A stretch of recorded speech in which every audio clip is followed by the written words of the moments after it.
वेदसार शिवस्तव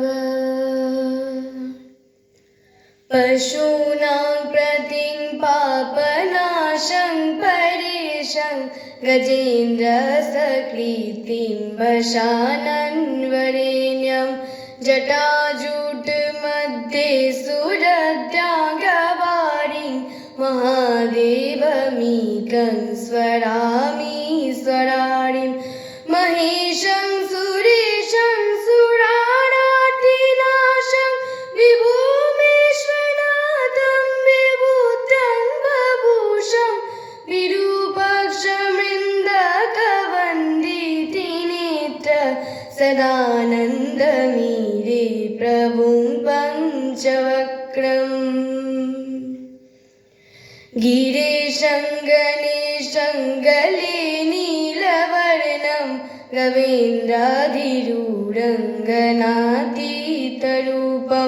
भवं भास्वरं भस्मभाभूषिताङ्गं भवानीकलत्रं गजे पञ्चवक्त्रं शिवाकान्तशम्भुश शाङ्कार्धमौलि महेशानसालिं जटाजूटधारिं तविकूजटद्यापको विश्वरूपं प्रसीद प्रसीद प्रभो पूर्णरूपम् परत्मानमेकां जगद्बीजमध्यं निरीहं निराकारमोङ्कारवृद्ध्यं जटो जयते पालते अनविश्वं तमीशं भजे लीयते यत्र विश्वं न भूर्मिर्न चापो न भूर्मिर्न वायु न चाकाशे आशं न कन्द्रा न निद्रं न ग्रीष्मो न शीतो न देशो न वेशो न यशस्ति मूर्ति स्त्रीमूर्तितमीरे अजाशाशतं कारणाकारणानं शिवां केवलभाषकं भासकानं तुरीहं तमं परमाधं तहीने प्रबद्धे परं पावनं दयितहीने नमस्ते नमस्ते दिवो विश्वमूर्ति नमस्ते नमस्ते चिदानन्दमूर्ति नमस्ते नमस्ते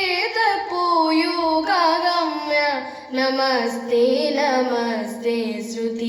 श्रुतिज्ञानगम्य प्रभु शूलपाणे विभो विश्वनाथ महादेव शम्भो महेश त्रिनेत्र शिवाकान्त शान्त परारे पुरारे तडान्यो वरेण्यो न मन्यो न गण्यो शम्भो महेश करुणामये शूलपाणे गौरीपते पशुपति पशुपाशनाशी काशीपति करुणा जगदीतरेखस्थं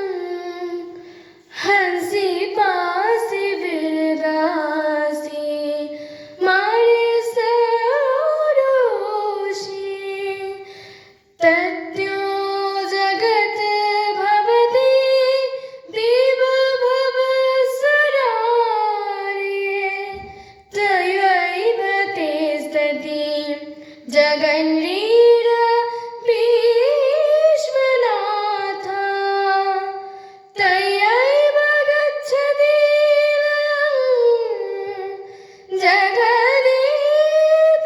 जगदीतदेशं लिङ्गात्मकं हर चराचर विश्वरूपी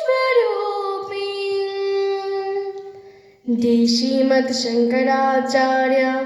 वेदसार शिवस्तव सम्पूर्ण।